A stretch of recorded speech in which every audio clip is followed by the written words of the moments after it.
Jimi Hendrix was a CIA experiment. Yeah, it's very possible. Hey, man, it's a pretty fucking groovy one. And I'll take 9 more of them, please. Yeah. Because it's better than whatever Iggy Azaleas are going on right now. What is the logic here from this guy then? So again, like you were saying, the road to hell is paved with good intentions. He was trying to create a more... He was trying to create a war without killing.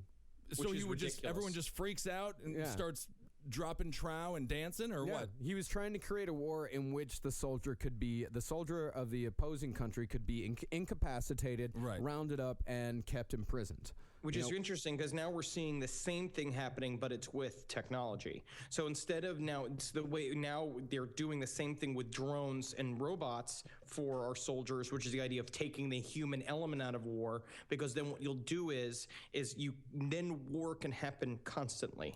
Oh, yeah. And that's kind of the idea, is that like there is that sort of 1984 edge to this, which is a country is more profitable when it's in wartime. Like, how do we keep war going all the time? Death is very unpopular with the people. They hate seeing 6 million people die because everyone gets all fucking bummed out. I mean, it depends, though. I don't think a lot of people enjoy watching the enemy die, you know? I mean, I think they do, but I mean, the more people die, the less consumers you have. I don't think that they do. They talked about this. That's the reason why there's even right now, there's a controlled effort to make sure that no footage of dead soldiers and dead soldiers in Iraq are shown on American news front. That's like the problem with this sort of like this weird, you'll see it because now what they're doing is like they're letting that ISIS reporter, that the beheading get leaked so that people will rally behind us going to fight ISIS. Well, they will not show American shoulders get murdered because that makes everybody all fucking sad. Yeah, it's the difference between Vietnam and the Iraq War. It is one of the great ironies of the ISIS situation, though. They're always saying that this is an ISIS propaganda film, and it is to some degree. And we're spreading it. It works the exact same way for us. Yeah. You know?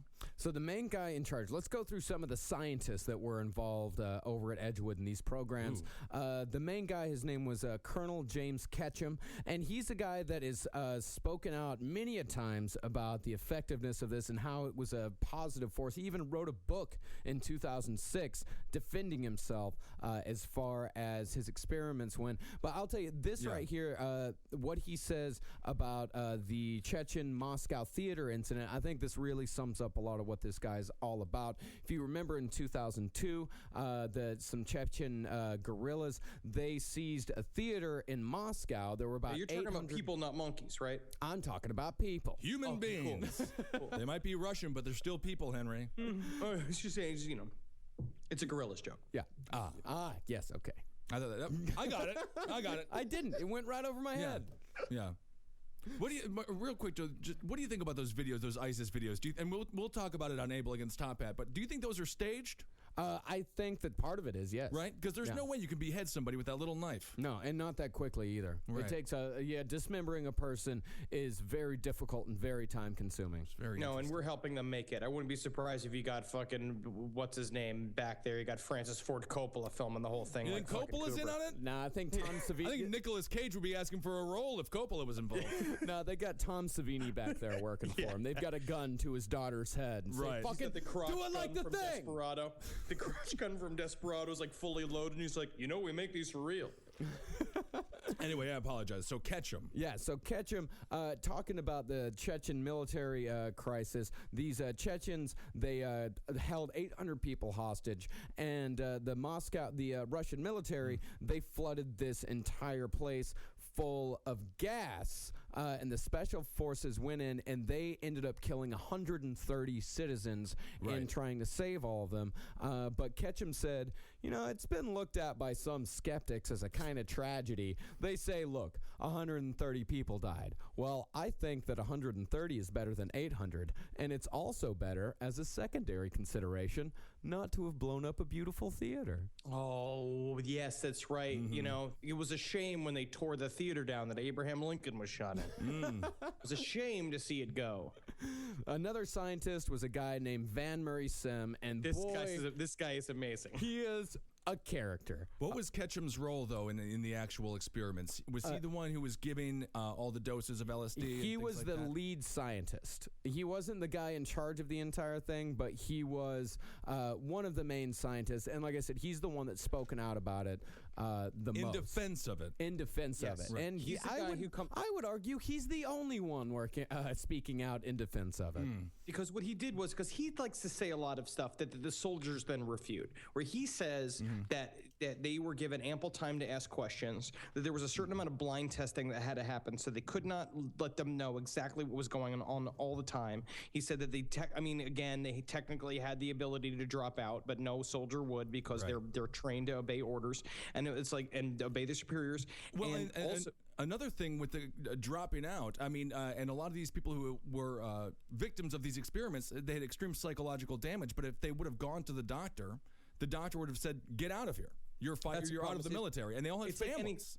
It's like any other problem where it's like basically all these guys were kind of promised, hey, when you're out of the army, we'll make sure you're okay after all this, but then none of them did. No, they were just given a bunch of cardboard and crayons to write their homeless signs with. Yeah, there was zero follow-up as far as checking these guys out to making sure they were okay over the years. Zero. So this guy, Van Murray Sim, affectionately known as the Mangala of Edgewood. Then it's the most affectionately you can give that nickname. You know what I mean? Because you can technically call me Mangala of Fish Tacos, but only because of what I do to him. Yeah, sometimes you mix him with the beef tacos. Just to see what happens. And Van Murray Sim, he was special in the way that he made a point of trying every single drug before they were tested on soldiers. Well, he loved this shit. Oh, right. He loved it. Sometimes when he tested the drugs, all of the doctors at Edgewood would crowd around him, and he would just sit there and say, "Henry, I am trying to defeat the compound." He's a huge dude. He was like over 6. You want to see? He's about Kissel's size. Yeah, he's like bigger than Kissel.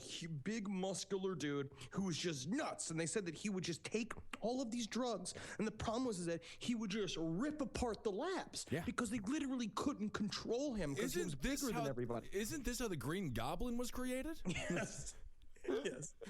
So this guy in 1953, he'd been working not only with the military, but also with the New York State Psychiatric Institute. He traveled to New York City and he gave a bunch of this compound called EA 1298, which was a version of mescaline, and the doctors who had a secret contract with the U.S. government injected it into a guy named Harold Blower, who was a professional tennis player. Oh. Now that is a bad right turn for a professional tennis player. Technically, you should be doing like camera commercials, like Andre Agassi. Right. And he was actually just in this institute just for depression. It never told that he was part of a military experiment. And what happened to him after he was given this drug? In this order: shock, coma, death. Yeah, he died. He didn't go on to win Wimbledon, huh? Wimbledon. You tell me you kind of tennis player was in Wimbledon. Wimbledon. And even the people at the institute, they didn't know what they were giving this guy. Sim just walked up to him and was like, "Hey, give him this shit, see what happens." And since they had signed a contract, they had no choice but to do it. And one of the researchers actually said, this is a direct quote, he said, "We didn't know whether it was dog piss or what it was that we was giving them." Jesus Christ. Yeah. But also, the thing about these guys, too, is that, like you remember, every time these guys got a dose of something, it is 100 times more than what you would normally do. Like literally 6 to 100 times. It's pure. Yeah. It's kind of like how when the government does tests on like marijuana and their big things, it's like people who smoke upwards of 10 marijuana cigarettes a day. And it's just like, if I smoked 10 joints a day, I would move. You might become a great rapper. You never know. Maybe. That was the thing with the monkeys and the marijuana experiment. They just filled that room. They just hotboxed. Yes. I mean, no one smokes like that. Liquid LSD. Right. A cloud of liquid LSD that's being forced into your face. Like, it is a great 4th of July. It's really not so much the drugs. It's just the surrounding. Their surroundings while on these drugs was so. It was a hospital. We'll talk about this later, but definitely, it's all horrible, and you're forced to be doing like weird activities. It's horrible. yeah, we'll talk about it. So Sim, he was famous for giving people LSD without any warning whatsoever. He'd mix them into cocktails at parties. He'd put it into the water supply. Some people he's an arch villain. No, more of a merry prankster, like a King Kesey type. Put an LSD in the water water supply. That's insane. Yep. One test subject that he had euphoria followed by severe depression, anxiety, and panic. Another test subject said that intelligence specialist said that he was blindfolded and placed in an isolation chamber. But not everything that Sim sampled was deadly. He used Demerol constantly. Constantly. He used LSD many times. He used red oil, which we mentioned earlier. He used that a ton. He once mixed a milligram. Psilocybin. Yes. All this stuff. He just mixed all of this crystallized psilocybin into just water and just drank. Well, that's the drug that is found in mushrooms. And then he's like, everybody turned green that he saw. And I love this, like, I feel very light, almost weightless. And for me, that's quite a trick. Oh, yeah. Heavyset man. So Can you imagine also just being like, oh, man, I got to go out to coffee with Dr. Sim this afternoon. I better clear out my next 3 days. Yep. I never know what to me. Does this water taste like purple to you? So It better taste like purple. I put a whole bunch of purple in it. Oh, Yeah. I'm supposed to go to the fucking DMV, man. Come on, man. You don't got to drive when you can fly, my friend. To the store, man. So 1959, they took all responsibility for volunteers away from Sim. Yes. Yeah, all responsibility. And they eventually gave him the title of chief scientist, which was nice. And they You're king of the scientists. And he's like, thank God I've already made this crown of coffee stirs. Only in the U.S. government, when you continually mess up, you get promoted. Yeah. It's insane. How many times you poison people with mescaline and eventually become the boss? Yeah, you're the chief now, so.